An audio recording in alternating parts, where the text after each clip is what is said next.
Welcome, everyone, to the third episode of our UFOs Modcast, where we bring together moderators from the UFOs subreddit to discuss the top voted posts of the month. This is a subscriber base of over 3 million.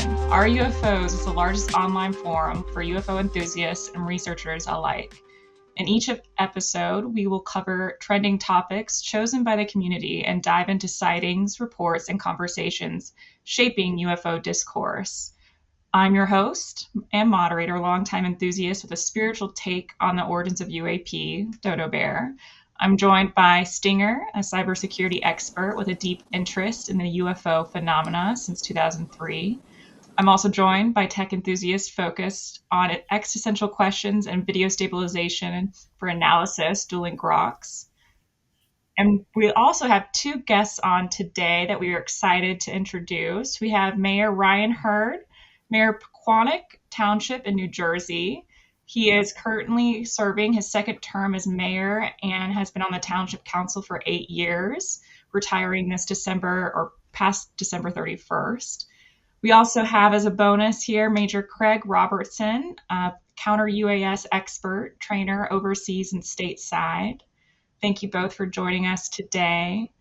So the purpose of this modcast is to provide a unique lens on the UFO discourse, community-driven based on UFOs for the top posts of each month. Our goal is to bring clarity, excitement, and moderators' unique insights on each post.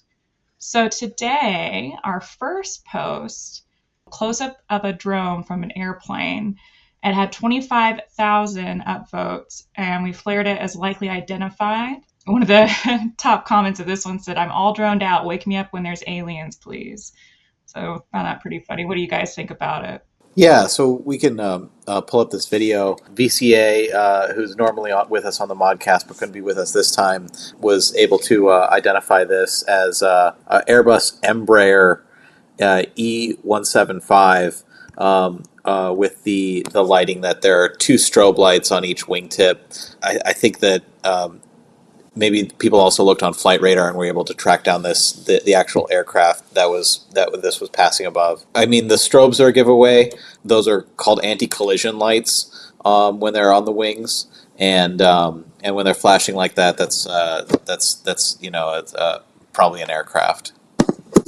I have the video. I've stabilized it. We can actually show it if you want real quick so we know what we're talking about here.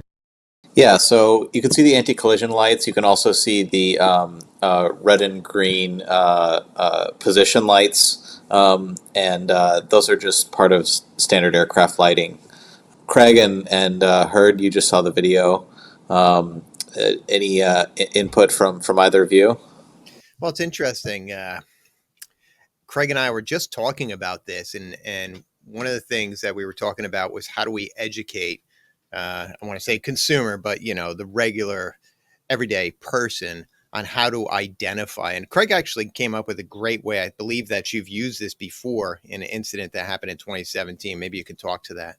Yeah, so there's two acronyms. Well, the first one is WEFT, W-E-F-T, wings, engine, fuselage, and tail. So if you can identify those, then you can figure out that it's a fixed-wing aircraft.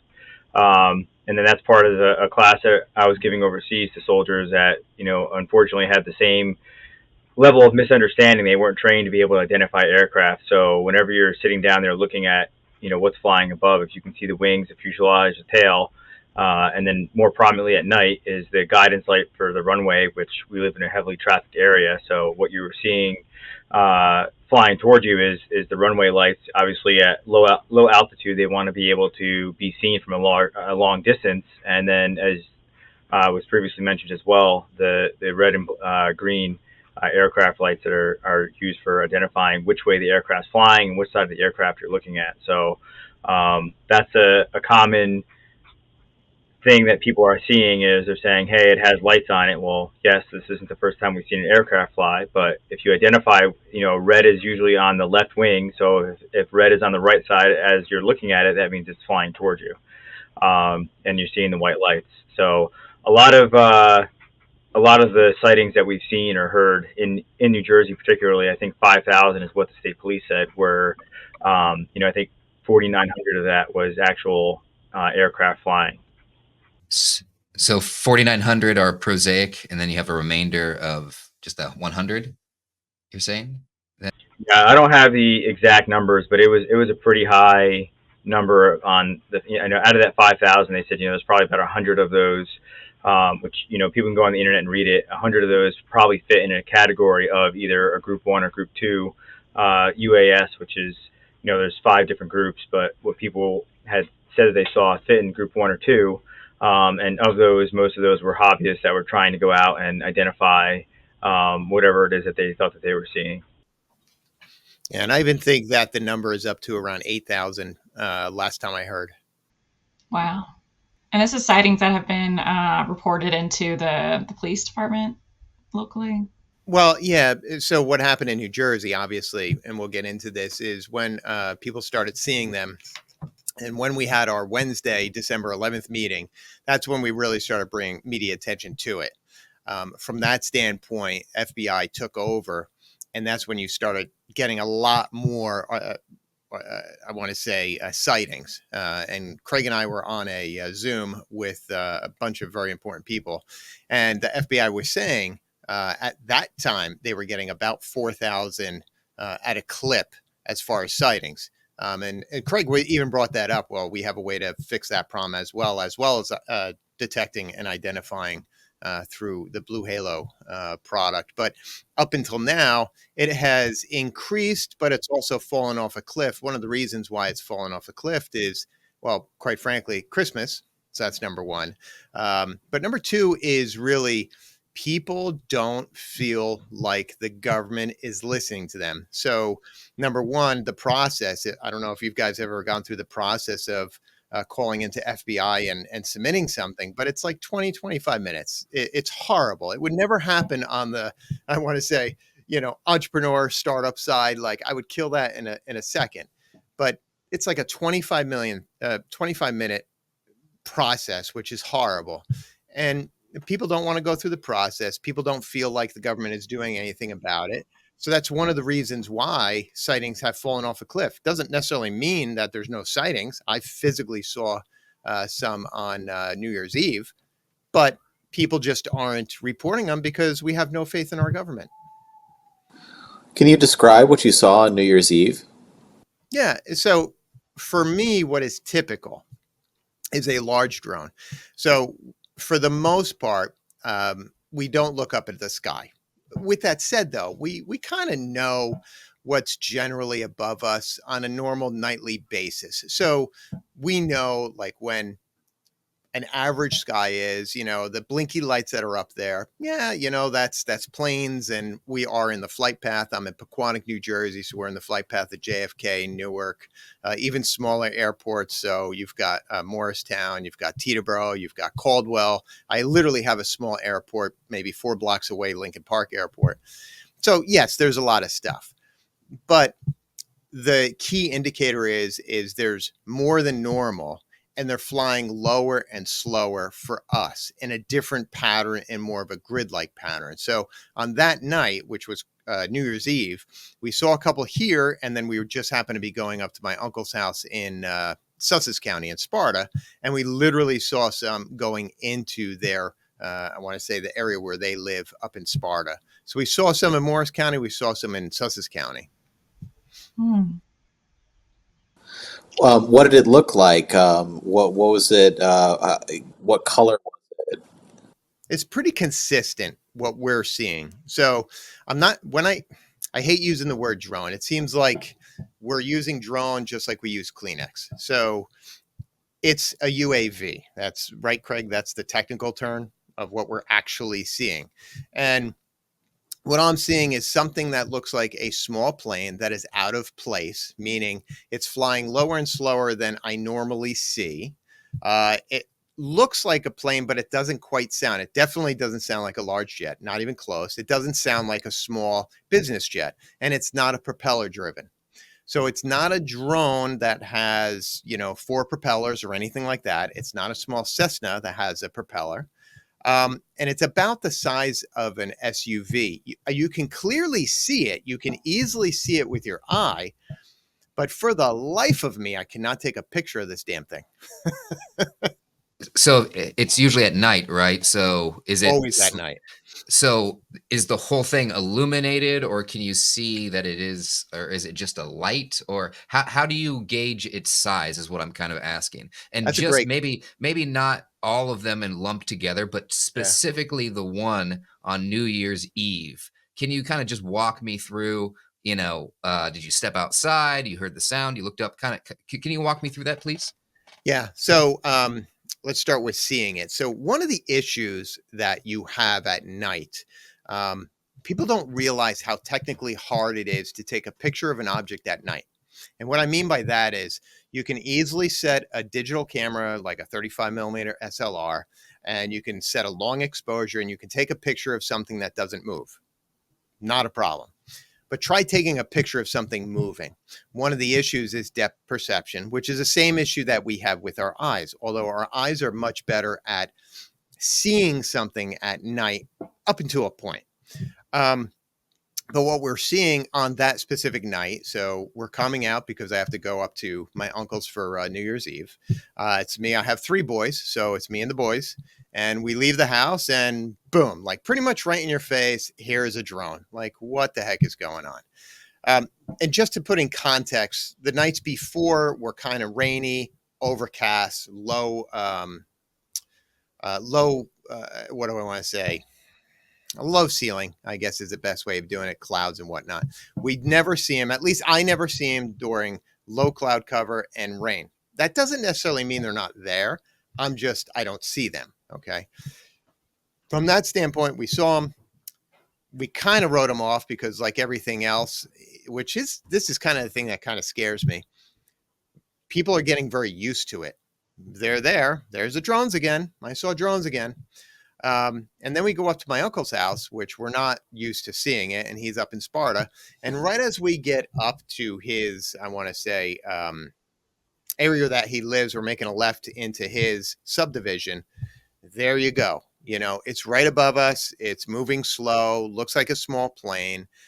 Sound is absolutely off. It does not sound like anything that we are used to. And again, whether the plane is far, whether the plane is close, the best way to articulate it is if anybody's been down to Disney, you go down Main Street, USA, you see the buildings. They look like buildings. They look like tall buildings, but they don't quite look right because of forced perspective. That's what I'm seeing with these drones. It looks like a plane. It kind of flies like a plane, but it's not where it really should be. And it's not exactly the way it should be. Something's off. And that's the first key indicator of what we're seeing. So hopefully that answers your question. So I know our second post of the month kind of goes into a different topic here, but so I'm going to skip that one for now and kind of stay, since we're talking about drones, going to the number 3 post of the month. Professional drone picture is a United Airlines 767 taken at night. The tail is invisible due to its dark lightery against the night sky. Nav lights matched with the type of aircraft. Happy to have everyone's take on this. And the top comment of this post was, so you're saying the aliens have a 767? Question. Nice. We need space. Right. So this is what the post was. It was this exact image, kind of just showing that those, in particular, I think those reds are anti-collision lights, and that Craig, you're the expert, but that the lighting for that particular, this was referencing a different post, showing that it was probably an aircraft. I mean, those aircraft, and if you go on Google and just search, aircraft marker lights for these types of aircraft, they have aircraft marker lights on top for people that are obviously above them. So I mean, these lights, these aircraft have tons of lights on them for visual aircraft recognition for other pilots. And one of the things that I keep seeing is people are posting pictures as that, but due to the poor quality of our iPhones, you're not really getting an accurate, clear understanding of what it is. So people get very upset when you say, no, that's an airplane. And there's a few posts that I've responded back to people and said, hey, listen, I mean, there's thousands of airplane up at any given time, and that's why it's important to look at apps and understand where you are on the ground and where the aircraft are flying to better identify it. But if you find one of these drones that's flying that's not on the map, that's something that you can get a better photo of. But to Ryan's point, 90% of these sightings are at night. And when I was overseas, that was when everyone saw them, because everyone would put on their night vision goggles. And if you haven't wore a set of night vision goggles before, you can see thousands and thousands of stars. I mean, it's truly amazing. But, the guys overseas were seeing everything move in the sky for the first time. And it's like wearing, it's literally night vision. You can see, every single thing that's moving through the sky.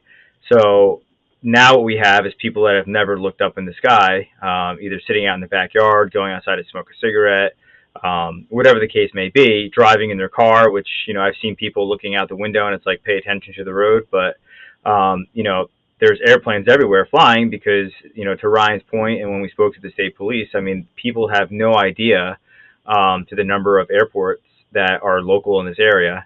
And there's even been posts online where one of the ladies lives down in Somerset, and she said every day for minutes, a minute space apart, there's these drones coming in. And I looked at the back of her, in the back of her video was a name of a company. I Googled that company. It was in Somerset. I clicked on the map and said, okay, where's the nearest airport? Right there in Somerset. So obviously what she was seeing is, aircraft spaced out within a minute, coming in every single night around 6 or 7 p.m. I mean, there's the biggest thing I will say is the more people become familiar with their surroundings and understanding air traffic control patterns, and, they are going to change on a day-by-day basis because of winds and everything else, but it's super important for people to understand that visual aircraft recognition and wings, engine, fuselage, and tail, and then just go online and Google aircraft marker lights, because there's a few posts where I would share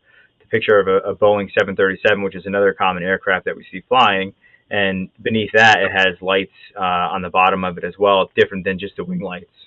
The wing lights, the anti-collision lights. Actually, I maybe we can pull up the image that I Googled earlier. But yeah, so this is the various types of lights that can appear on an aircraft. It's not just the red and green position lights. It's a number of different types of lights. Anti-collision lights, which can be white or red. Landing lights, which are very bright and are on the front of the aircraft when it's on approach. Wing inspection lights. And other lights as well. So, what would be a great help that I've never been able to find, and I don't know, Craig, you might know where to find this, but is there anybody that has photographs of all the military drones around the world underneath the belly at night? Because I can find plenty of pictures of all the drones like during the day and flying and whatnot, but to be able to cross-reference in context, do you know of any place you can get them, or have you seen that? I think there is some books that were released, but most of those are for official use only, unfortunately. And that's just because of the nature of what they're gathering as far as, friendly aircraft, threat aircraft. I've wrote this on a post several times. People think that they have the right to know what's going on, and in some cases it's really no one's business, and that's, people don't want to hear that answer, but the government doesn't really have to answer. If it is a government flying, they don't have to answer to what they were doing or why they're doing it. As long as they're following all the laws and regulations, then that's all that they care about. And obviously no one's in danger. So to your point, Ryan, I mean, people can go online. Wikipedia has probably every single type of aircraft that's out there as far as drones. You just need to search Group 3 UAS for whichever country, United States, and I don't think, though, that they're going to get too accurate. I think most of those are just surface level. It's going to show you a photo, but it's not going to show you the marker lights underneath it. And I guess the other thing I'll add, too, is, as we look at different types of groups of aircraft, one of the things that everyone has to abide by, because it's an FAA regulation, is they have to have their collision lights on, the white lights, obviously, when they're at a certain altitude. So, when people are saying that they're seeing these things and they are really close down to the ground, I find that, I don't want to say hard to believe, but it's difficult to believe that they're that low as people are thinking, because, determining a distance is at night is super difficult. And one of the other things that I want to mention as well is that even when I was doing the counter UAS training overseas and setting up programs of instruction and working with soldiers over there, with anything, everyone's a sensor. So as soon as you train everyone what to do and how to look at them, That's the first part in identifying a UAS, but the more important parts is either a radar system or a passive detection system identifying the RF frequency. And then the second most important part to that would be an EO/IR camera that has good optical zoom. And to Ryan's point, no one's able to get a photo, which is super frustrating when people are saying, "Hey, we see this at night," but no one has 50,000 plus or even more to go out and buy these expensive cameras, which is one of the goals that Ryan and I are working on in the state of New Jersey and also with the Senate, is trying to get assets brought up here so they can take pictures. The whole entire purpose of that is to confirm or deny what people were seeing, particularly down by the water, because obviously as we all know, at a distance there's a curvature, and as airplanes are flying from a distance, it looks like they're rising from the water. And then coming in closer. So, I mean, there's a whole bunch of things that people are writing online, but, for the most part, people need to kind of take a deep breath and just understand what an aircraft looks like at night for the first time. Well, and one of the other super frustrating parts is, Craig, you say all of that. We were in this classified meeting and we're pitching this for free. Zero cost. The boys over at Blue Halo are willing to bring up the product and the operators. This would have no cost to the government, and yet they weren't interested. I do want to bring up another point, because as you were talking about altitude, there was two things. One, I remember just reading, and I can't remember the context of it, but there was something about altitude, and I think it was 800 feet and lower. So there is a certain airspace that I don't remember if it was unregulated. And I think we had this conversation too, because the FAA regulates airspace. And I think one of the questions was, do we actually own the airspace over our house, or do we have some? And I think you actually said it's like from 1 foot off the ground, FAA regulates. Do you remember that? I'm going to look it up right now because, so when you look at like who's responsible or who has command and control of certain things, everyone wants to kind of go and bash the state police and the FBI and Department of Homeland Security. But when you really look at how segmented the government is, and this is one of the things that Trump is trying to solve, is kind of streamline things and have shared user agreements where people can speak. FBI kind of got thrown into this. DHS got thrown into this. New Jersey State Police, by default, it's the state of New Jersey that it's happening, not just municipalities. They got thrown into it. And for the first time, they have to figure out this problem set. And the FAA is the one that really has the authority, and the FCC for airspace.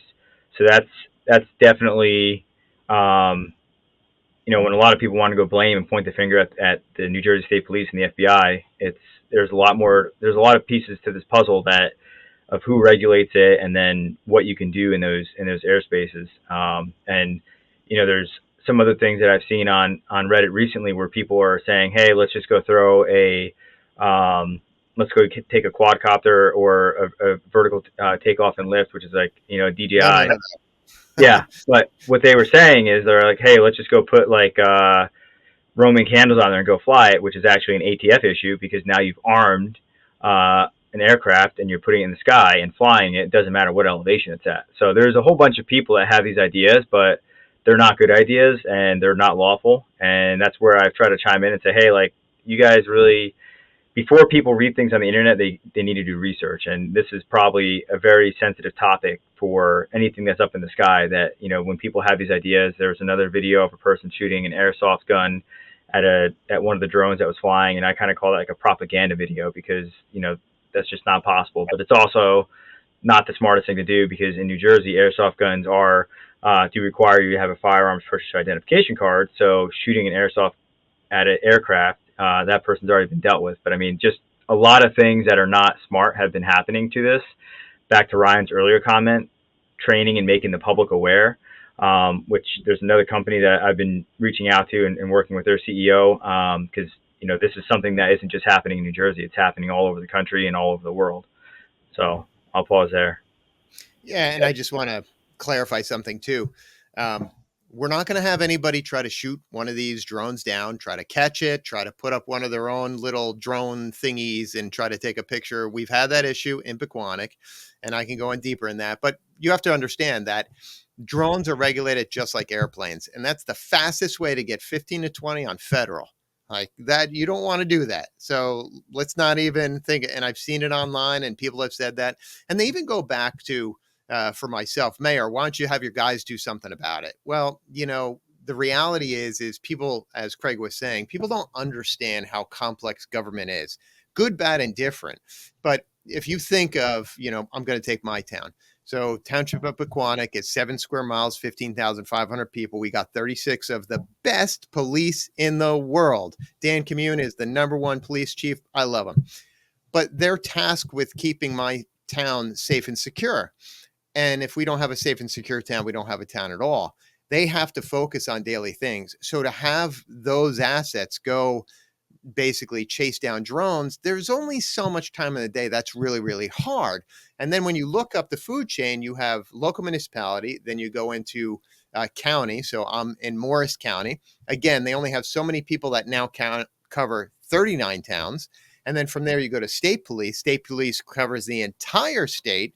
But, Colonel Callahan, which is a phenomenal guy, one of my favorites, again, he suffers from the exact same problem because those guys are taking care of day-to-day operations, keeping people safe. So it's when you start really thinking about it, and as Craig said before, like the hierarchy of things, like what can the governor do? What can the FBI do? Is the FBI actually tasked with this? Do they have the assets to pull something off like this? We've talked about using the Coast Guard, because the Coast Guard is kind of like this anomaly that's outside of everything and has their own set of rules that can work within a particular state.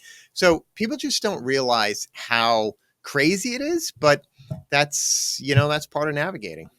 One of the things I did want to mention is that you talked about IR cameras being 50,000. There are also less expensive alternatives, like a full spectrum camera. You do have to modify it. I think the base cost is 2,500, but you can get like a interesting, decent rig for 5,000. The Good Trouble show with Matt Ford, I believe they had someone on that they were able to capture some interesting, something different than you could just with a standard camera. Of course, you'd still want a giant zoom lens. Has anyone mentioned that? I'm just curious at all, the full spectrum route.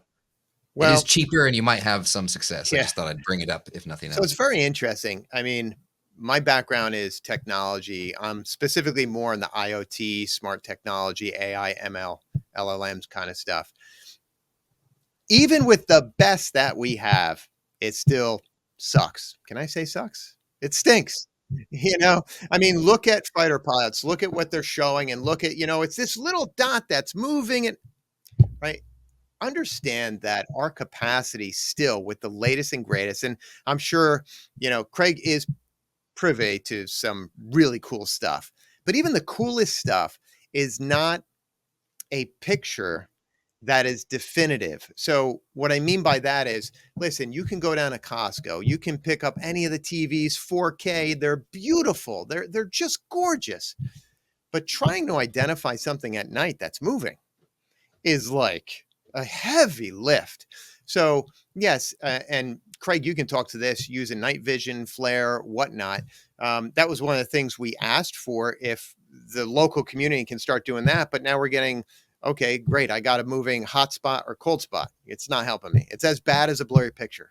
So it's just understanding the limitations of technology. Yeah, so the other thing I want to discuss as well, having, one of the things I discussed with Blue Halo with the company is that in order for them to be effective, we really need to get to the root of where these sightings are most prominent, hotspots. And the reason I say that is because if you look at the state of New Jersey and you take one camera and you're putting it there and you're going to say, okay, we're going to find a drone tonight, it's like finding a needle in a haystack in the dark. And that's the other issue as well, is that with the amount of, false reportings per se, 5,000, 4,000, 8,000, whatever it is, I mean, you have to take this type of equipment, and this also goes for anyone that's doing, counter UAS mission sets, is that you really need to be at the right place at the right time. But you also, when I was teaching counter UAS, the first part of it is to detect it. So that's either through EO, IR, and then identify it, because once you do that, you can identify what type of aircraft it is, and you can also pick up the radio frequencies that it's broadcasting, or maybe it's not broadcasting. You can also pick up if it's on GPS. But usually once you get a clear photo of it and you get the RFID for that, as far as what the radio frequency it's operating on, you can pretty quickly classify what type of group UAS it is. And then from there, you can say, okay, we know indefinitely that it is, whatever type of drone it is that meets that classification. But to Ryan's point, if you take a FLIR camera and it has a 25 optical zoom, and you want to go see something at 4 miles, you're still going to get a pretty bad photo, because there's only so much you can do within today's technology. And there's one of the Ryan, what's the other guy's name? Ryan, that's a Navy pilot. I mean, he has videos of, so Ryan Graves has videos that's posted and he's analyzed. And again, you're just seeing a black dot move. But what the important part is, and this is the other part I want to talk about for aircraft recognition, is understanding flight patterns and what's normal and what's not normal.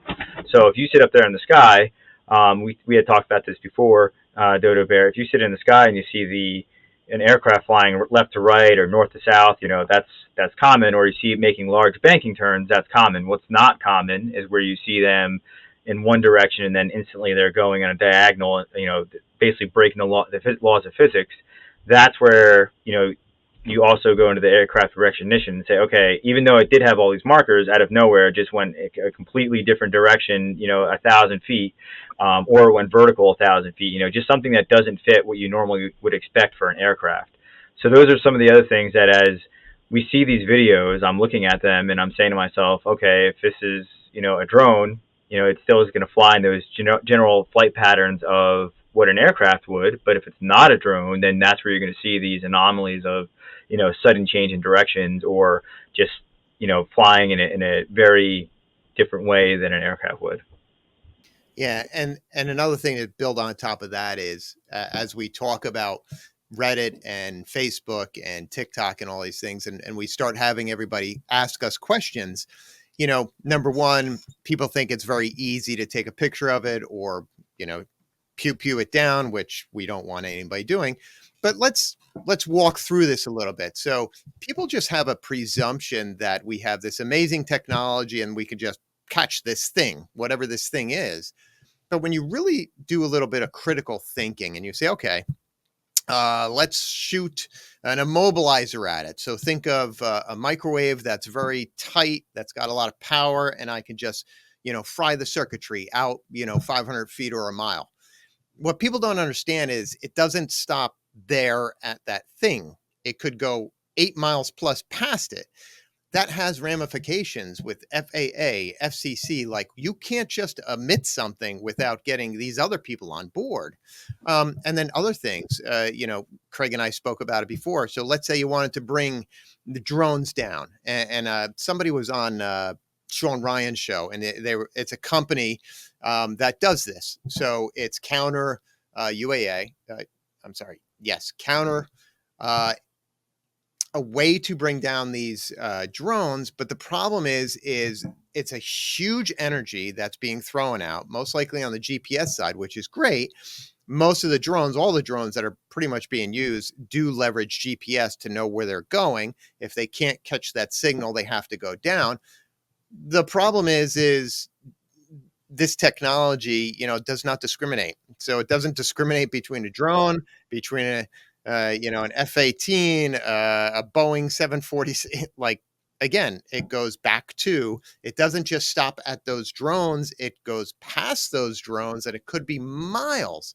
And especially when you're talking about airspace in northern New Jersey, the entire place has to be shut down from FAA and FCC. And then on top of that, Craig, what do we hear? Like, every minute is $1 billion or something ridiculous like that. It's, to understand how heavy of a lift this is, people, it's really hard to comprehend. And until you get deep down into this glory hole, you have no idea. Yeah, there's really, with all the experience I have, and when we were overseas, it's a completely different type of story. I mean, there's not as much air traffic, but there was still air traffic. And to Ryan's point, if GPS jamming is a significant emotional event for any pilot when their GPS goes down. And when you look at RF detection, there's broadband, which covers 2.4 or 5.8, and then there's smart jamming, which covers a specific frequency within those channels. And I'm not trying to get too specific here, but even to do that with today's technology, you're still going to affect there's going to be a little bit of bleed over into the other channels. So taking an aircraft or taking anything out of the sky, number one, is a significant event for the FAA. It's also going to be, there's other things that happen too. The FCC has to know about it because you are going to affect other things in that airspace. But the other part to it as well is that when there is a downed UAS or anything that comes out of the sky, you have to be super cognizant, because as you're moving something in flight, it's not, I mean, you can take these down and land them in certain places depending on what type of UAS it is. But the point to all this is that when you take something and you actually knock it out of the sky, if it hits somebody's house, back to Ryan's point, like, what is the cost of that associated, and what was this UAS doing that was so dangerous that we had to take it out of the sky? And then the last part to that is that once it is down, what's the protocol for that? You have to call the SWAT team. They have to go, and it's a pretty big ordeal. And the same thing happens overseas. Like, if a drone gets knocked out of the sky, you don't just go run over there and pick it up and be like, hey, look what I found. There's a whole list of things that that people have to be trained on and go through that entire process. So, I mean, just identifying it and then monitoring it is probably the safest thing to do right now.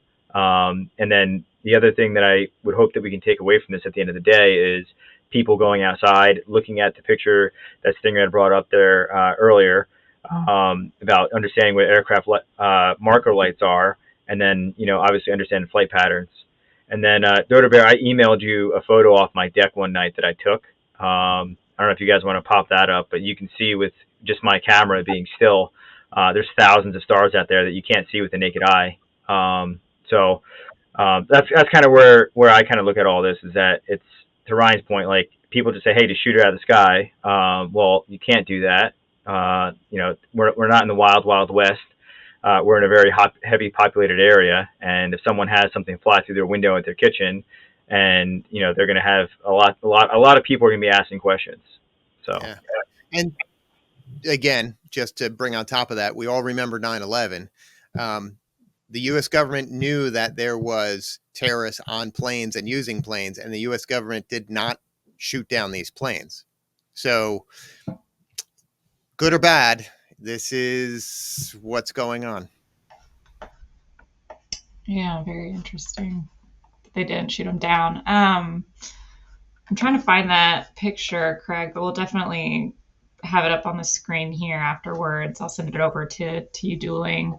But moving on to kind of the same topic, really, another drone post was the number 4th highest for the month of December, with 17,000 upvotes, the clearest drone footage I've ever seen. I also see the blinking light is, it's an anti-collision light. It's a red anti-collision light.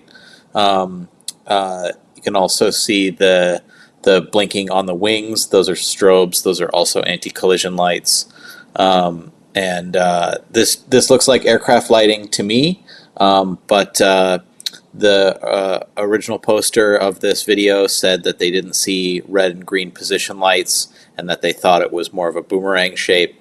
So they thought that was more of a genuinely anomalous aircraft than a standard one. In the photo you showed earlier, actually had aircraft can also have white lights on the both wingtips. It doesn't always have to be red or green. It's plausible. It could be something. I mean, it's hard to tell. There's no sound. It's hard to tell how fast it was actually flying, what the altitude is, elevation. But I mean, it had everything that the FAA requires them to have, which are all these marker lights. Unfortunately, we don't have the technology. But if you take that type of aircraft, you can run it through a hypertemporal imager, and it'll be able to tell you and classify what it is. There's a lot of smart people out there. If they're getting paid, they'll give you the answers you need. Yes, I think that's pretty self-explanatory there. With our number 5 post still on the drone subject in December, drones, 16,000 upvotes. Donald Trump had an official comment about the drones, but his official comment on the drones was, our military knows and our president knows something strange is going on. For some reason, they don't want to tell people. We can show that clip maybe of what Trump said about the drones. Good to see you. Can you comment on the drones flying around New Jersey ports?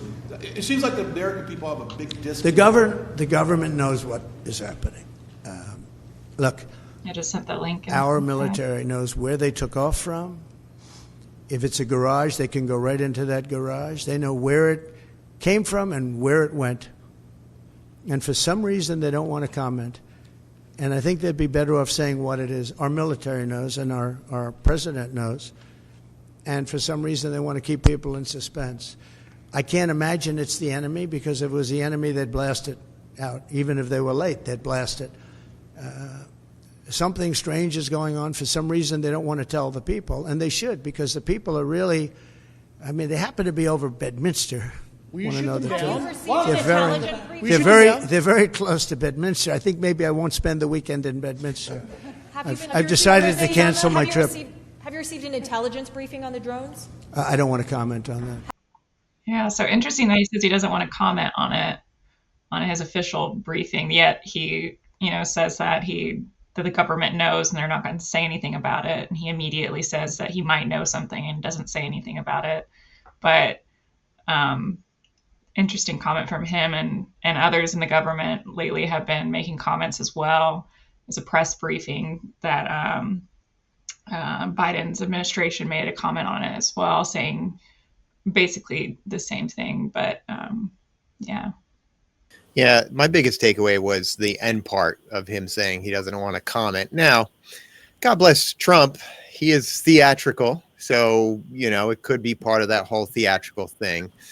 But at the end of the day, from my standpoint, something happened that got a lot of mayors and a lot of people in New Jersey concerned. A lot of mayors got together and leaned on our government.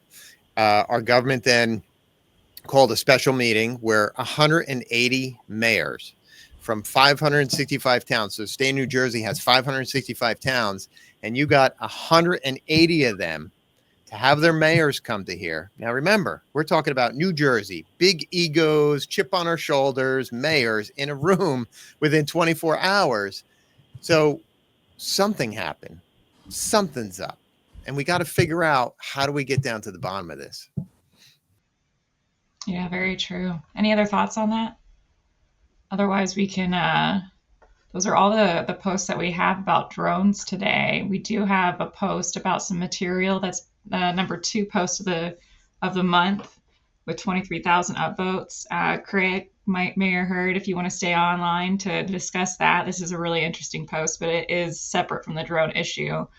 So I'll leave that up to y'all if you want to just check it out with us. But this post titled, "A UFO just dripped a molten metal-like material above me, and I managed to collect some of the pieces." 16th of December, this individual saw a strange glowing object hovering towards the back of their house, and they live in the countryside in the south of England, Wickham to be specific. There's no street lights. It was very clear. And so they took some pictures of it. And their question is, what did they see? Is it common for UFOs to drip metal, or could this have been something different? Is it worth sending these metal things off somewhere to get them tested? And if so, where would I send them? A university? Thanks. A top comment for this is, got a Geiger counter? So this is again with the last month, we also had a video of dripping UFOs, and there is precedent for that. There are Council Bluffs, Iowa was a UFO case where slag dripped off of it. The famous case of Maury Island and 1947. There have been other cases. Delphos, Kansas, the UFO dripped off and left some material on the ground. So there are Delphos, Kansas was, I believe, 1970. So there are cases where this has happened. But I think I want to highlight a comment from Reddit user Ginger Aki, who identifies these particular images shown as having been pieces of a meteorite, pieces of and they go so far as to identify that it's a specific piece of a meteorite from Argentina. I don't know if it's that particular meteorite in particular, but the images of molten material shown by OP do appear to be meteorite that you can buy online or elsewhere. It's my understanding that the images of the UFO dripping stuff were actually lifted from somewhere else, and right after the person posted this, they deleted their account, and so I'm not sure. I'm pretty. I think that this post is pretty suspicious to me. Aluminum I was just welding in my shop. Like I will probably give it 199.9%. It's aluminum slag. With that said, though, I think one of the things that we really need to do is, yes, get all the information as possible and get through as much of it as fast as possible to say, nope, that's a plane. Nope, this is molten metal. It's whatever. Because I really think there is plenty of things out there. All we need is one that proves there is something else. And I think we have plenty of proof when we look over the years. We have people like Ryan Graves. We have people like Michael Schellenberger. We've got Craig, your time in the military. You have seen stuff. I have seen stuff. So what I've seen with this last drone thing is there was a point at which, and I've seen this before, I saw this during COVID and I've seen it at other things too. There's a point at which there's a pureness, even 9/11. There's a pureness where event happens, people get together for the first week. For the most part, everything is honest. People just want information. People are concerned. People smarter than me are working the problem. And then from there, politics enters about 2 weeks later, because now you have politicians that are posturing and trying to get their time on TV and whatever. And then it seems like at the 3-week mark is now when you get, I don't want to say nefarious actors, but people that just get off by doing stuff like this, that, start flooding, the internet with pictures and spoofs and now 3D stuff and animation stuff. And the other issue is, now that's today. What happens in 2 years from now, where we've got, whether it's ChatGPT, Grok, or any of the other LLMs that are out there that are really starting to do amazing stuff, there will get to a point where we're not going to be able to figure out, is this real or is it not real? What are we going to do then? It does take careful analysis at that point. Mm-hmm. And truth is very difficult, right? How do we know what anything is true? You could find yourself in a philosophical journey there. But you're correct. I think at the very initial, it's easy. But if what David Grush said in 2023 during his congressional hearing, he stated that there is an active psychological warfare campaign going on against the American people. So if that is true, and let's say that, something is being covered up, we have, let's say, doesn't even matter what it is.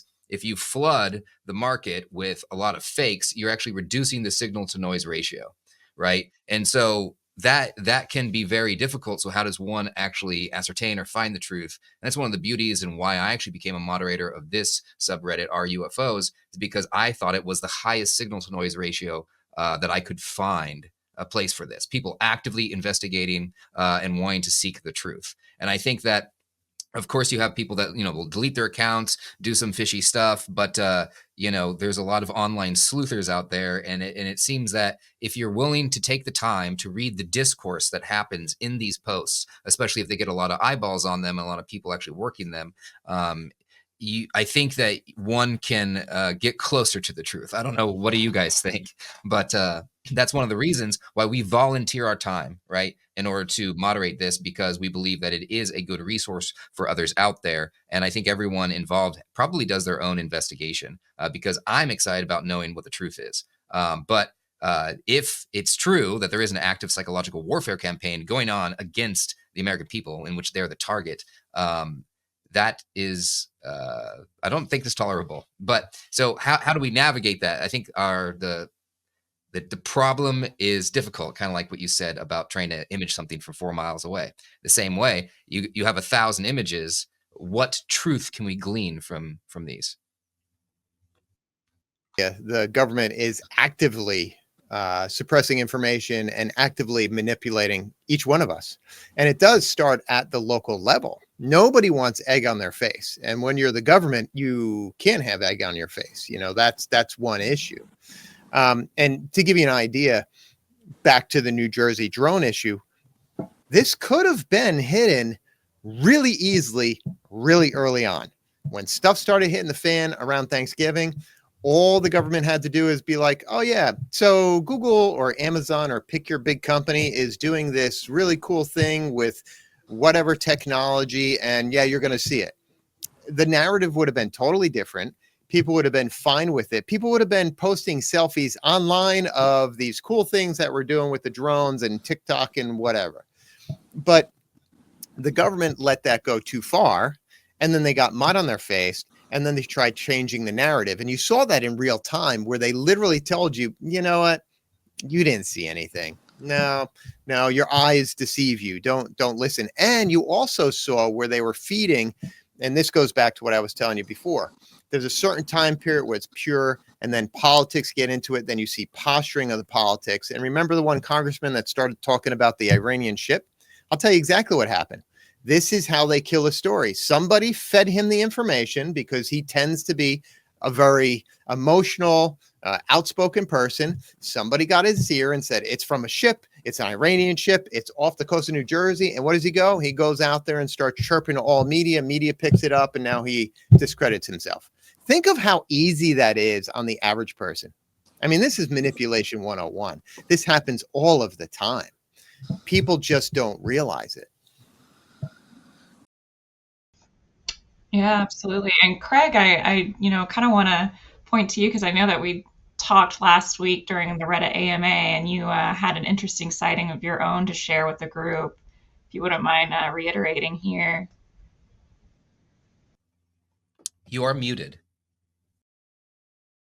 So I was stationed out in Alaska during one of my assignments, and I would go to work usually around 4:30 in the morning, and usually during that time on the East Coast, it's around 8 or 9. So I'd usually call to chat to my parents and, let them know, hey, going into work, whatever, because I had a 45-minute drive, and I lived up near Murphy Dome, which if anyone looks where that is, it's quite a ways away from the military base, and it's also out in the middle of nowhere. And from my porch, I had a beautiful view of Esther Dome, or of Esther Valley. I can see down, I could at night or in the daytime, I can see out to Mount McKinley, which is 2 hours driving distance. So I had a lot of beautiful scenery out there. And at night, if it wasn't 40 below, I was able to go out on my deck and just kind of sit there and hang out and take in all the activity that was out there, which wasn't much. But on 2 separate occasions, I did see what they refer to as the red Tic Tacs.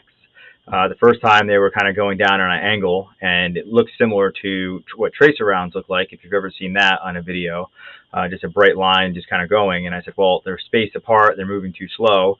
And then I thought, okay, it could be parachute flares, but they were just going in a straight diagonal, and then they would kind of do like a 9-degree turn and then straight down into, they would just disappear.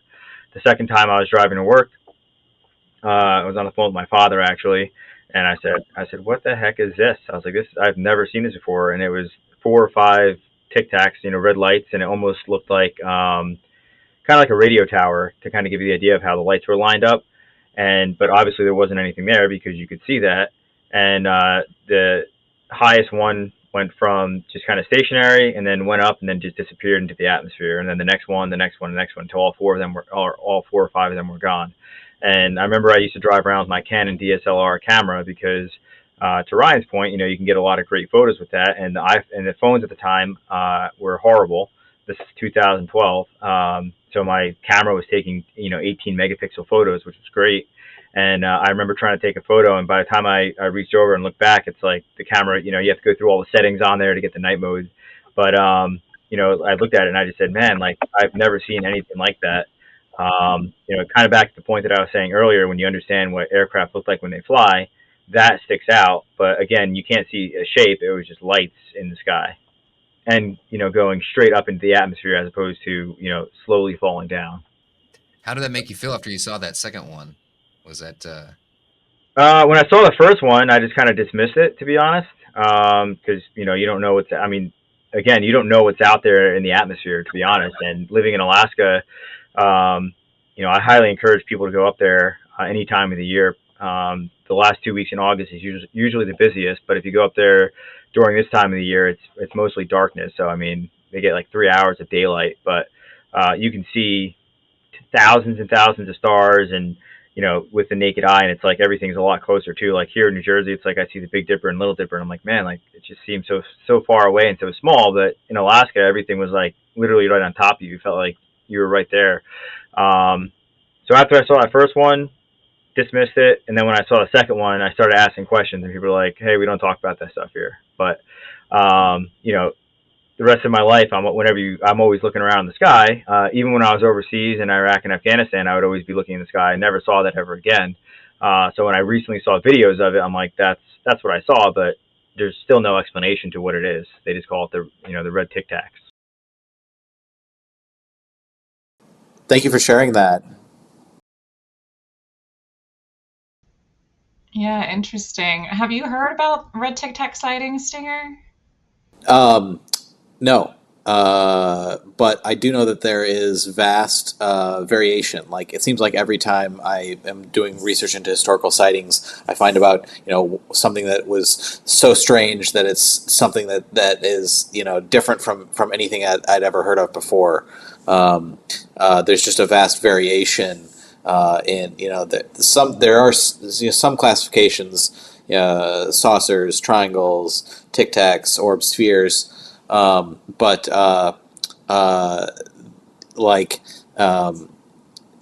there's also just every kind of shape you can imagine, and some that you can't.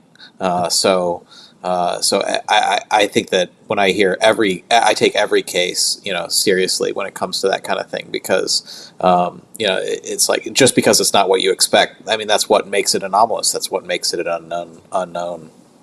Well, those were all the top 5 posts of the month. Thank you both, our retired Major Craig and Mayor Ryan Herd here for joining us today. We hope that the audience joins us for our next episode. Don't forget to like and subscribe. And we do encourage our listeners to share their experiences, just like Craig here did.